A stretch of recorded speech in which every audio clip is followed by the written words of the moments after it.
আসসালামু আলাইকুম রহমতুল্লাহি ওবারাকাতুহু। প্রিয় ইমানদার ভাই ও বোনেরা, আপনাদের সবাইকে স্বাগতম আমাদের আজকের বিশেষ আয়োজনে।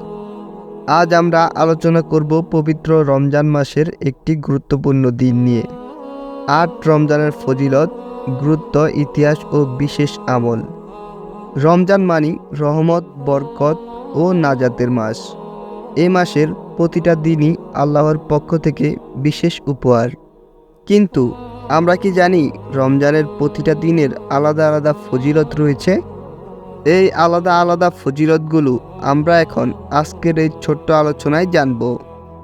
৮ রমজানের ঐতিহাসিক গুরুত্ব, এই দিনের বিশেষ আমল, কোন কোন সাহাবীর ঘটনা এই দিনের সাথে জড়িত রয়েছে, আমাদের জন্য শিক্ষা কী এবং কিভাবে আমরা এই দিনটিকে অর্থবহ করতে পারি। ভিডিওটি শেষ পর্যন্ত দেখুন, কারণ শেষ অংশে থাকবে গুরুত্বপূর্ণ দুআ ও নসিহত।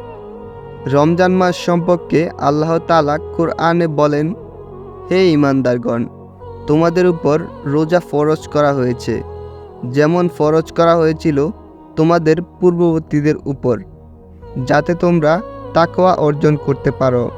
রমজান হলো কোরআন নাজিলের মাস, জান্নাতের দরজা খোলার মাস, জাহান্নামের দরজা বন্ধের মাস, শয়তান বন্দি থাকার মাস, একটা সোয়াব করলে ৭০টা সোয়াব পাওয়ার মাস, ১ টাকা দান করলে ৭০ টাকা সোয়াবের দানের মাস, ১ রাকাত নামাজ পড়লে ৭০ রাকাত নামাজের সোয়াবের মাস। তাই আমরা এই মাসে বেশি বেশি দান খয়রাত করার চেষ্টা করব। সবসময় মসজিদে গিয়ে সালাত আদায় করার চেষ্টা করব।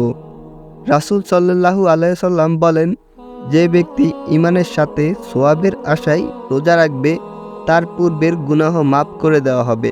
সাহিহ বুখারী। এখন প্রশ্ন হলো, এই মহান মাসের ৮ম দিনের বিশেষত্ব কী? বদরের যুদ্ধের প্রেক্ষাপট।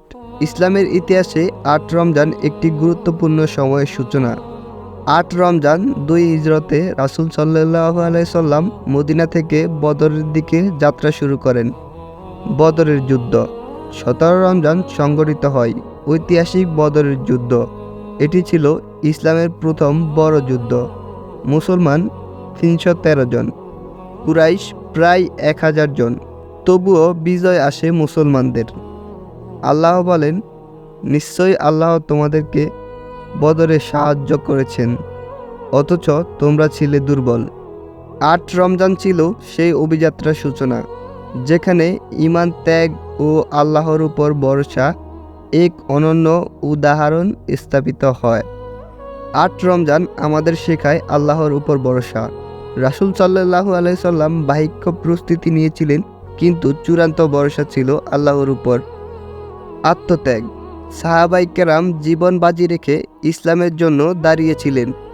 ঈমানের শক্তি, সংখ্যায় নয়, ঈমানই বিজয়ের মূল শক্তি। ঈমানের শক্তির কারণেই আমরা বদরের যুদ্ধে ৩১৩ জন হয়েও ১০০০ জনকে হারিয়ে দিতে সক্ষম হয়েছি।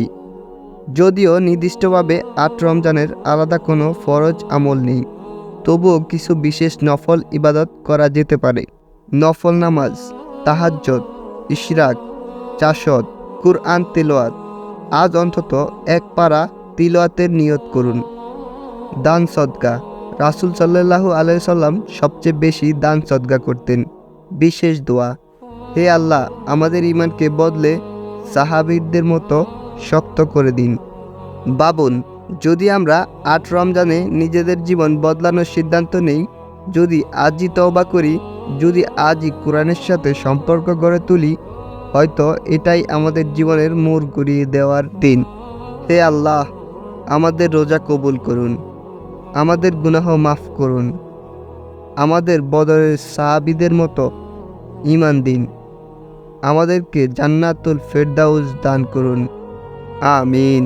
প্রিয় ভাই ও বোনেরা, ৮ রমজান শুধু একটি তারিখ নয়, এটি আত্মশুদ্ধির ডাক, এটি ঈমানের পরীক্ষা, এটি আল্লাহর নৈকট্য লাভের সুযোগ। যদি আজকের আলোচনা ভালো লেগে থাকে, ভিডিওটি লাইক করুন, চ্যানেলটি সাবস্ক্রাইব করুন, কমেন্টে লিখুন, আল্লাহ আমাদেরকে কবুল করুন। আসসালামু আলাইকুম ওয়া রাহমাতুল্লাহি ওয়া বারাকাতুহু।